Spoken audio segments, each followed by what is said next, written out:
Good evening. I'm going to call the May 10th, 2022 Finance Meeting to order. Jamie Puccioni, present. Jessica Brennan. Present. Bill McPartlin. Present. Jason Moskowitz. Present. Elena Finnan. Here. Elizabeth Greenwood. Present. Janet Wynn. Present. Okay. May I have a motion to approve the meeting minutes? Motion to approve the minutes. Thank you. Do I have a second? Second. Are there any changes to those minutes? Seeing none, all those in favor? Aye. Any opposed? The minutes are approved. Moving on to items for action. Okay, the first thing will be the standard budgetary modifications. We don't have them yet, but we expect some by the end of the month.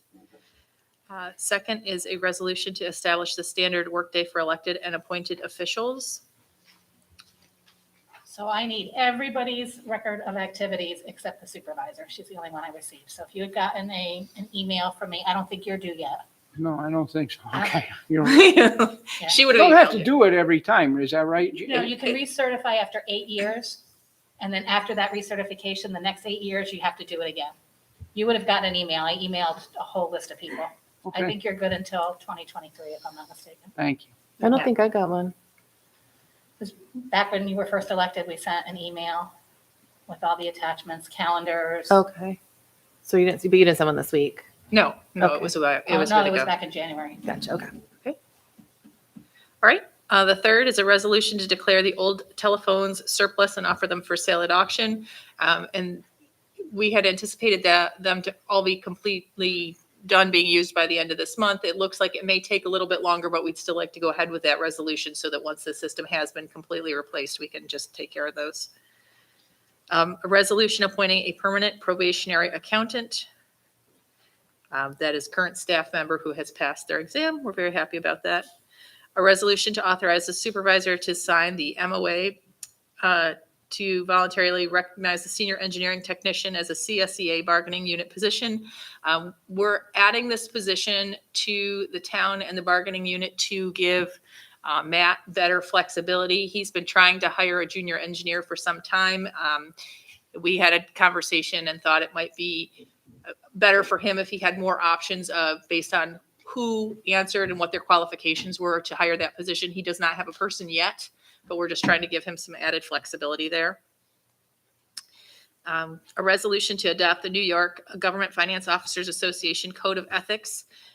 This is included in your packet. It is the Government Finance Officers Association is Canadian and American Finance Officers Association, and try to hold ourselves to a very high standard.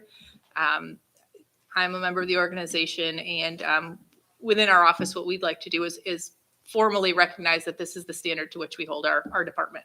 So a resolution to appoint alternate members to the ethics board. A resolution to adopt temporary adjustments to the purchasing policy.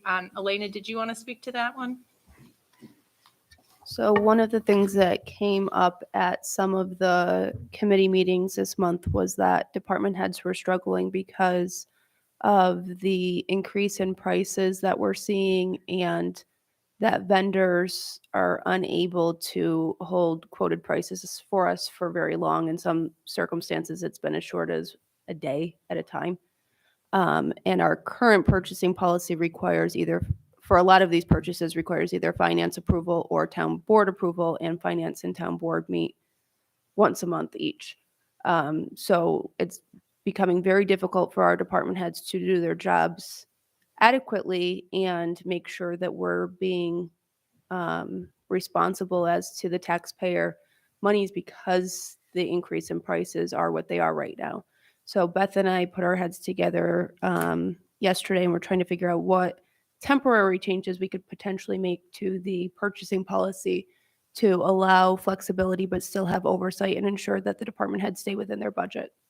So what is being proposed, subject to finance approval and then later town board approval, would be the purchasing policy currently has a paragraph entitled emergency and provides that in certain emergency situations, where the delay caused by soliciting quotes would endanger the health, welfare, or property of the municipality or its residents, then the procurement of goods or services will be at the discretion of the supervisor upon recommendation of the appropriate department head, and documentation of that emergency must be sent to the town board within 5 working days of such procurement. So we were considering expanding on the definition of an emergency to encompass the situations that we're seeing, requiring both town comptroller and supervisor approval with the recommendation of the department head and documentation to the town board members. But if a purchase would cause the department head to go over budget, then those circumstances would require still town board approval. Otherwise, if we get into a situation where we're trying to change the spending limits, it just gets a little bit messy because there's different spending limits for different types of purchases. The idea would be if we approve this, that it would be in effect for just the remainder of this year and sunset at the end of the year, subject to obviously continuing if the need arises, but given just the unknown at this point in time as to what is going to happen with the market and with these prices, that's our recommendation. The only other idea that we had was really that we could have finance or town board, special town board meetings more regularly to provide for the approvals that are needed so that we don't lose out on the quotes that they're receiving and incurring higher costs. We did change the purchasing policy for department heads not too long ago. 2019. Increased their amounts. The issue is more so with it's not so much increasing the amounts that they're able to make the purchases without board approval. The issue is being able to act on the quotes that they're receiving. So the idea of the procurement and purchasing policy is to ensure that we're obtaining quotes, that we're getting competitive quotes. We're, looking at 2 to 3 vendors, or if we have to go out to bid, then, we still have to go out to bid. So it's not going to change that. It's just changing the ability of the department heads to act on those quotes once they receive them. Should we build something in though to the resolutions, a percentage basis? So, because then a lot of it's going to be coming back to the supervisor's office, right? It's going to be a lot more work, right? Because now, let's say, a highway or water and sewer gets a proposal. We as a board agree on something. And then by the time it comes around to them actually purchasing that, it's $3,000 more or $2,000 more. I'm just using, raw numbers, so to speak. So should we make our resolutions a little broader to give them a little more flexibility and timeliness? I mean, you can certainly do that. I think when Beth and I were looking at it, it was getting to be a little bit more complicated. So we were trying to find a more straightforward, simplified way to provide what was needed to ensure that we're not getting bad deals as far as like prices going up because we're not meeting frequently enough without, I guess, within keeping with the checks and balances that the current purchasing policy provides. So we're the supervisor and the controller then are gonna. Would be signing off on all of the, what would now be considered emergency purchases. So right now it just requires the supervisor, but for purposes of making sure that there's a second set of eyes on the budget and that they're staying within their budgetary constraints, the town comptroller was going to be added. And then again, if it's going to go outside of their budget lines, they would have to come back to town board regardless. Should we put something in there, emergency and extenuating circumstances or something? Because some of these really, they're not emergencies. Well, right? the idea would be to expand on the definition that's currently there. So the way it's written, this wouldn't be considered an emergency, even though it's an extenuating circumstance. So we would redefine what emergency is on a temporary basis. Global pandemic. Right. And then add the town comptroller signing off for budgetary reasons.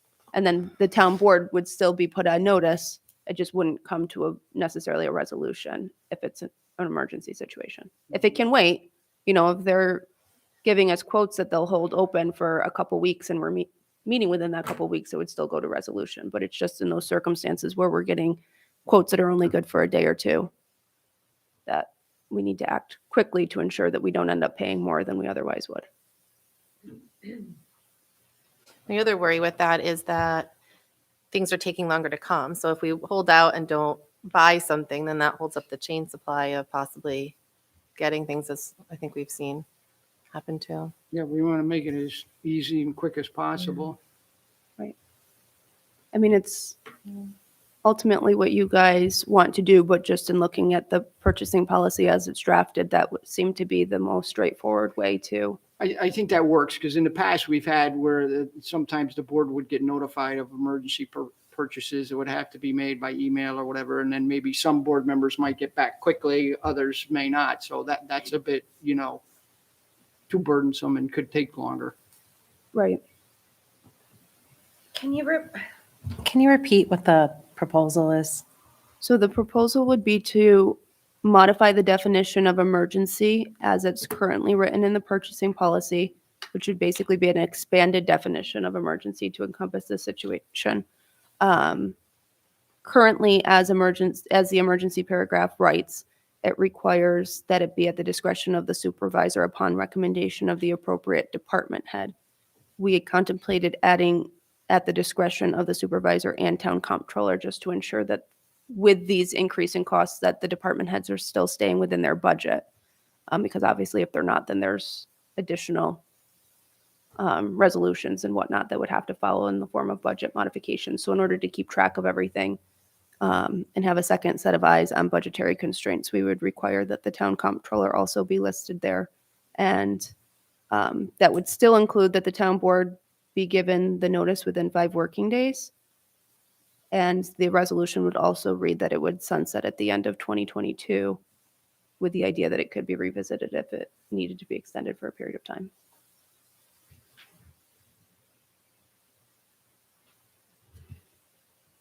Okay.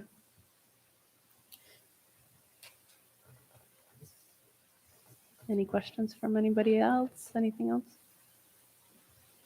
Okay.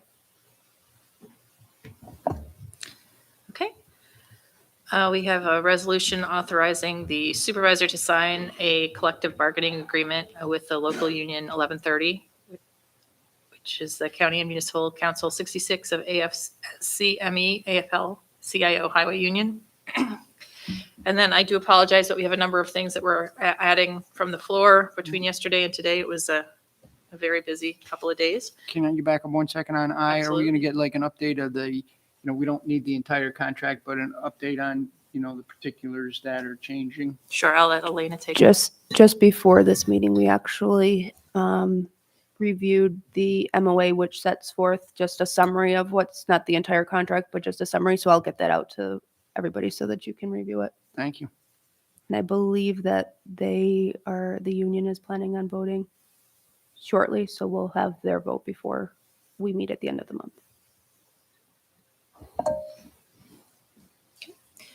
From the floor, we had spoken last month about adopting a resolution, adopting a policy for a sick bank for the non-represented folks. What we would like to do is mirror the CSEA white collar sick bank that's already in their contract, with one modification, which was not limiting it to 120 days, but allowing that time frame to be open-ended. Wasn't there something we also discussed about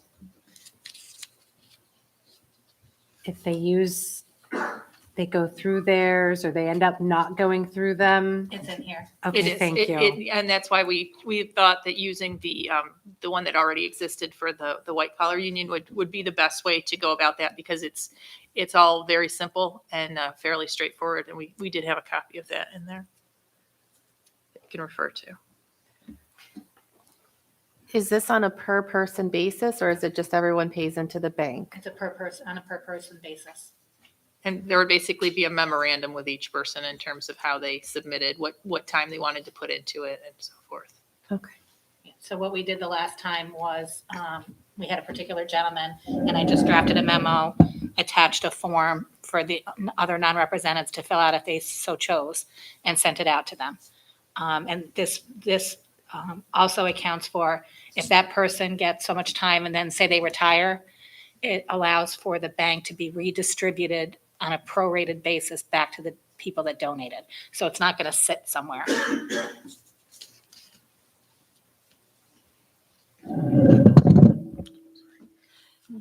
We are also looking at a resolution adopting a policy to permit for remote work. It will be part of the employee handbook eventually, but that's kind of a slow process. And we felt that especially given the current COVID rates, and we seem to have need of people being able to do remote work, that might be better done now versus waiting another month or so for the employee handbook. Where we have a resolution to have a change of job title. That would be from confidential secretary to the supervisor to director of administrative operations with no change in pay. So purely a administrative title change. A resolution to adjust fund balance transfer amounts for the purchases. I'll get the final summary to everybody, but from the equipment purchases, Ray was able to get final numbers on all of those. I'm happy to report that one of them is less expensive than we had budgeted for. Good So- job, Ray. Yay, Ray. Yay, The rest Ray. of them are not, unfortunately, but one was. So I'll give the happy news, Take but I what we will. can get.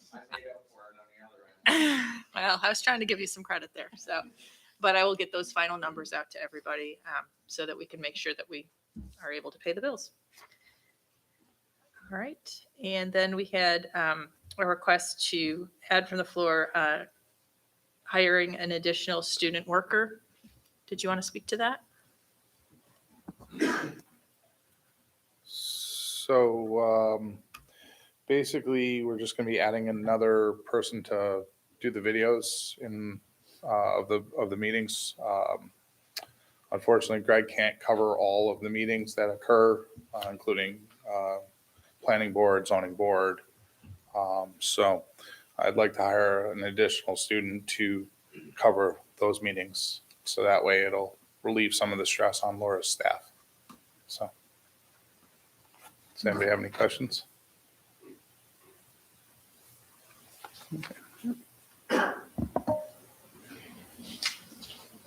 Yep. And then there was one final addition from the floor from Chief Coach. Good evening, everyone.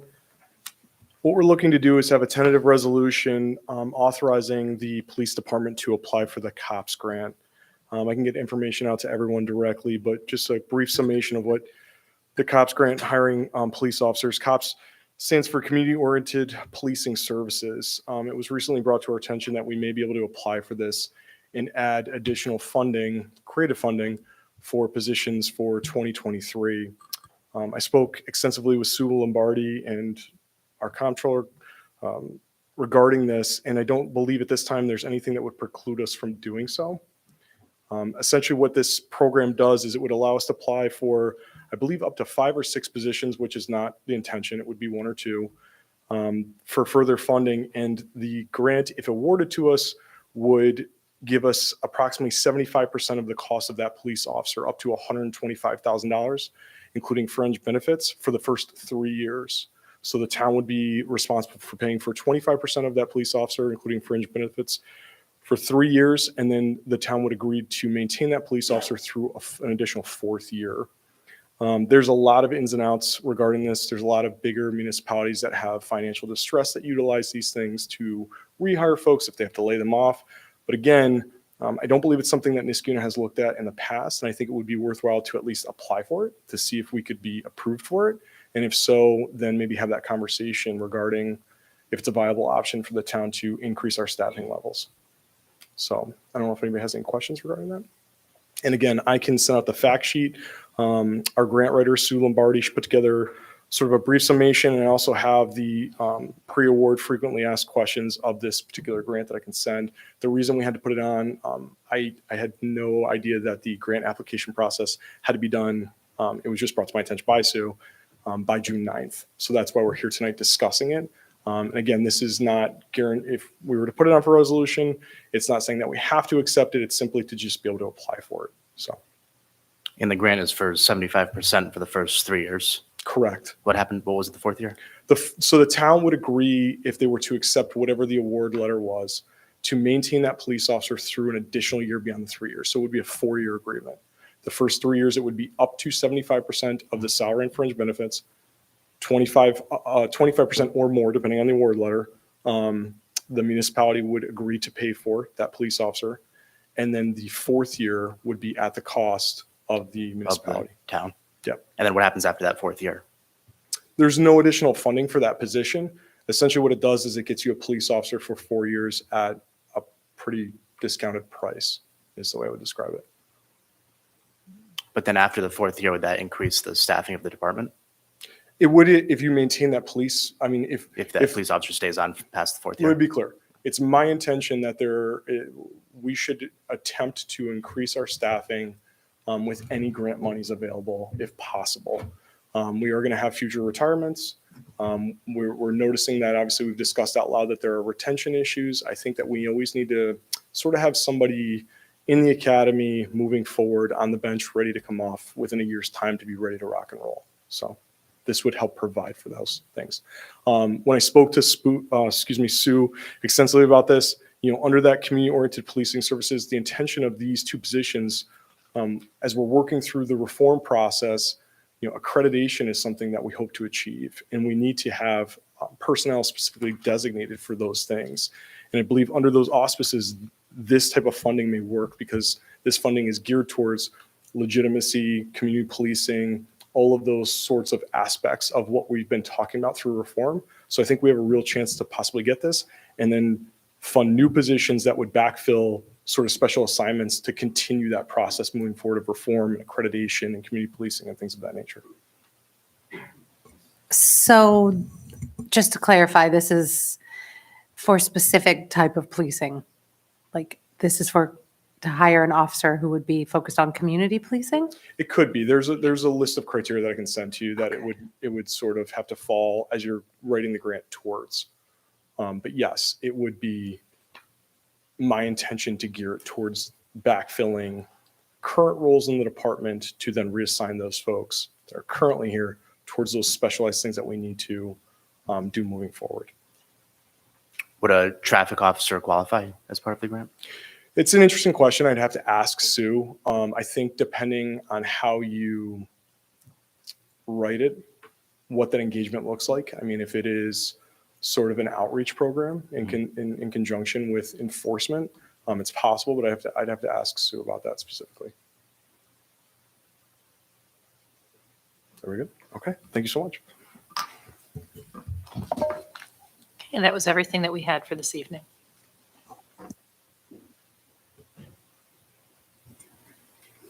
So just to clarify, there's no other items from public safety or public works, transportation, community programs, economic development? Okay, great. Well, that's all we have.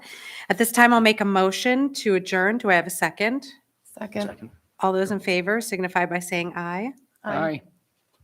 Okay, we stand adjourned and we'll move on to our agenda committee meeting.